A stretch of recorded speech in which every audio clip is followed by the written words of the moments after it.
Yo, what's going on, baby? This is your boy Ford, man. You rocking with more sports with Ford. And the first thing I want to do is give a shout out to everybody who participated in my video when I initially started it about August of last year. Thanks for coming out, showing some love, being in the video. I really appreciate it. Secondly, I want to give a big shout out to Coach Nate Miller and Mike Holland for bringing Churchland High School Truckers back to prominence. They did go back to the the states.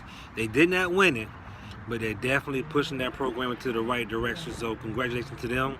Also, my Northern Greyhounds, they also with the state as well. So you guys keep on pushing for greater success. So one thing I do want to talk about is my Lakers. It's tough. It's tough right now. You know what I mean? We're definitely looking bad. And for me, I personally believe that the addition of Todd has really brought my Lakers down. And for those of you who don't know who Todd is, to me, he's that guy who came from Cleveland. Number 23, T.O.D., that other dude. So whenever you hear me refer somebody to Todd, that's what I'm talking about.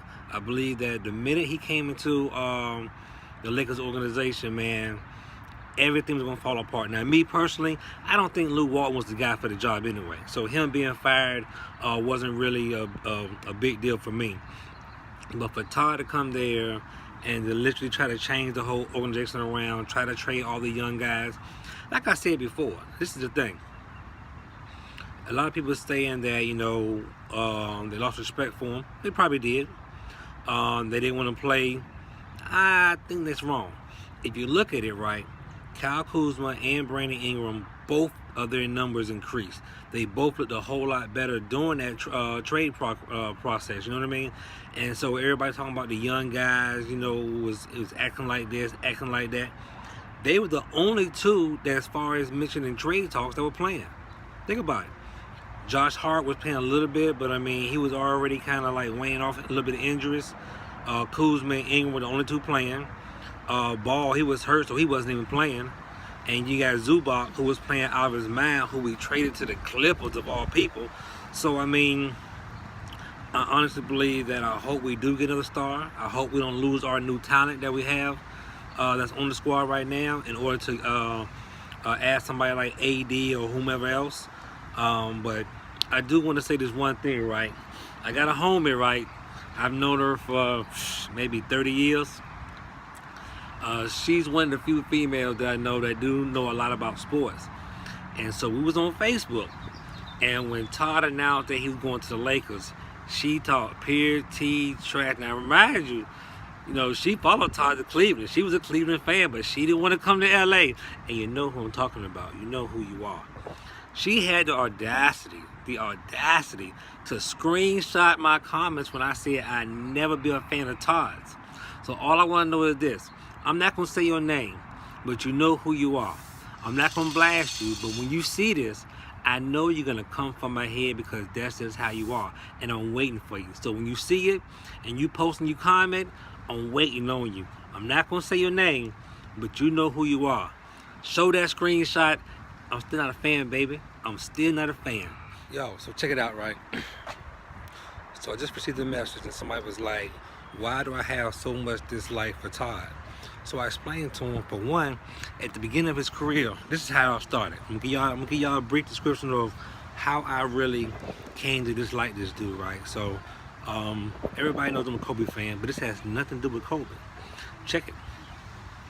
Okay, when he was coming out of high school, everybody says, oh, well, he's the next best thing. Dude hasn't won anything. He hasn't won a single game yet. So this is one reason why I kind of started to dislike him from the very beginning. So as everybody remembers, when he first came into the league, Carmelo also came into the league at the same time. Now, if you remember, Denver and Cleveland, I believe, had the same record, like 15 and everything, or 17 and everything else. So that same year, their rookie year in the East, the last two seeds were below 500. So in other words, the 7th seed and the 8th seed, they're both rookie years in the Eastern Conference. The 7th and 8th seeds were below 500. And then you had the 5th and 6th seed who were at 500. Todd didn't make the playoffs. In a weak East, where you had the last 2 seeds that were not even 500 make the playoffs. He didn't make the playoffs. Carmelo was in the West. He made the playoffs. The hard West. And it's been harder ever since. So my thing is this right here, right? What makes you an MVP? What makes you Rookie of the Year? Is it numbers or is it winning? Now, Todd may have had slightly better numbers than Carmelo, but Carmelo still put up good numbers, and he won. He went to the playoffs. But yet, the NBA and the league and those writers and the media were so gung-ho on Todd, they practically gave him Rookie of the Year before he even had his first game. So that from that point on, I really started to dislike him. Like, you know what? This dude, and the, you can call it hate. I call it dislike. The dislike continued from that point on. From that point on, I was pretty much like, you know what? I don't care who he plays or whatever. I'm rooting for the other team. So I like it when he loses. I like to see the look on his face when he gets to whining and crying and making complaining about things. But yeah, that's originally how it all started. How I came to dislike Todd, because the simple fact that I believe the media practically made him who he is today before he started winning. Before he started winning, in which, another thing, everybody says, oh, he deserved to have MVP every year. Well, didn't he have Chris Bosh? Didn't he have D. Wade? Now, if you think back to it, what did Kobe have? Kobe got MVP 1 year, 2008. Okay, yeah, he had Lamar Odom. He had Pau Gasol. But he went to the finals 3 years in a row. 08, 09, and 2010, he went to the finals. And the crazy part about it was, if you guys remember, in 2008, Kobe and Chris Paul were leading vote getters for the MVP. And it just so happens they had the exact same record, and they played the New Orleans Pelicans the very last game of that season.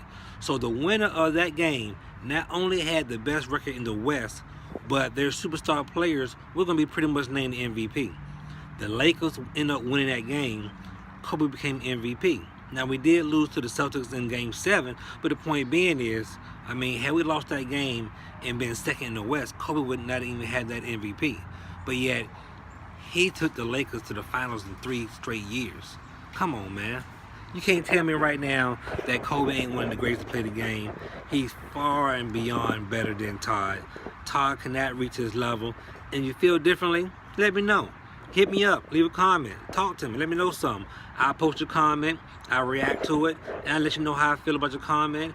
You know, to each his own, baby.